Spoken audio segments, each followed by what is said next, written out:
তোমরা ধৈর্য এবং নামাজের মাধ্যমে আল্লাহর কাছে সাহায্য চাও।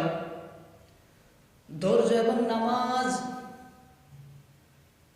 প্রথম আয়াতে আল্লাহ বলছেন ইয়া আইয়ুহাল্লাযীনা আমানু আমিনু, ঈমানদাররা ঈমান আনো।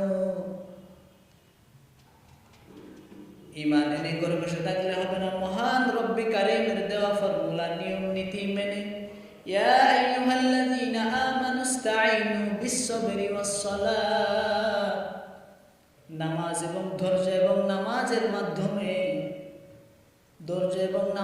মাধ্যমে তোমরা আল্লাহর সাহায্য চাও। ধৈর্য এবং নামাজের মাধ্যমে কিভাবে সাহায্য চাইব আমরা?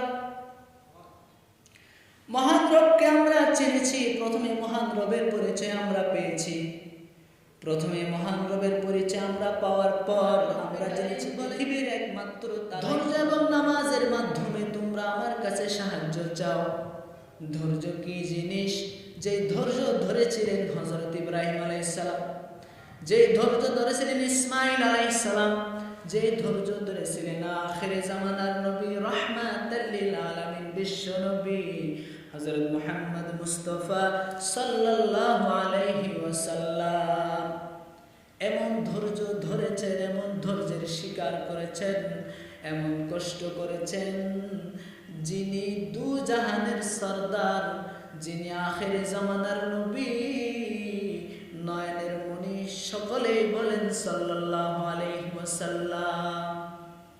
আমরা জানতে পারলাম লা ইলাহা ইল্লাল্লাহ, লা ইলাহা ইল্লাল্লাহ। মহান রবের নামটা একটু মনোযোগ দিয়ে বলেন, লা ইলাহা ইল্লাল্লাহ, লা ইলাহা ইল্লাল্লাহ মুহাম্মাদুর রাসূলুল্লাহ সাল্লাল্লাহু আলাইহি ওয়াসাল্লাম। বলেন সবাই, তোমাকে ডাকি যদি কাছে টানবার